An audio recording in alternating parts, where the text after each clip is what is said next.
It will be done by the end of business on Monday if everything goes smoothly, and I expect it will. Greece's debt will have been reduced by 100 billion euros, nearly half of their GDP.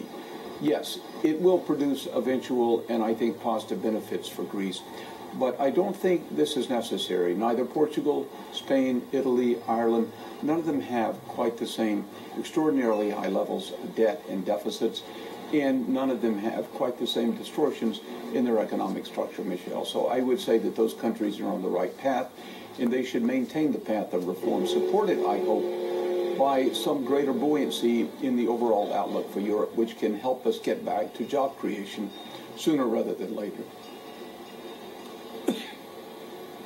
When investors look at the process that happened here, they see the rules changed on them retroactively, with the Greece government changing the laws looking backward.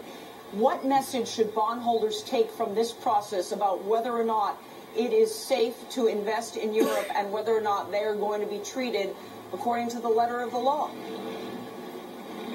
Well, Michelle, you pointed to one of the unfortunate dimensions of what is developing here. We, however, have emphasized all along, and we will continue to emphasize, the voluntary negotiated nature of this deal. 85% of the bondholders of the Greek government, Greek law, Greek government bonds, 83.5% of the total universe, which includes the UK bonds, have come into this deal voluntarily.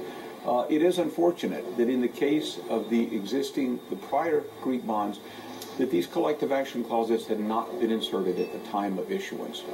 Today, increasingly, you're seeing collective action clauses inserted in sovereign bond issues when they hit the market. That's the way to do this. This is an unfortunate dimension of this.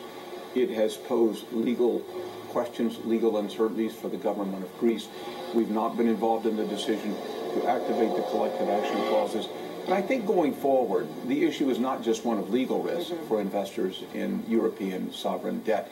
It's one of doing better credit risk analysis, and it's one of understanding that these are no longer carry trades when you invest in European sovereign debt. You have to understand the underlying credit risk.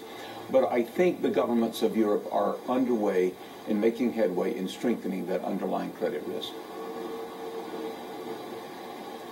Yes, we've all certainly learned the lesson that sovereign debt is not risk-free. Mr. Dallara, thank you so much for joining us. It is much appreciated. I know you've had an extremely busy couple of weeks. It's a pleasure to be with you again, Michelle. Thank you. Michelle, thank you very much. Next, Mr. Dallara. Straight ahead, after 2 cruise disasters this year, Carnival seeing some substantial losses in the stock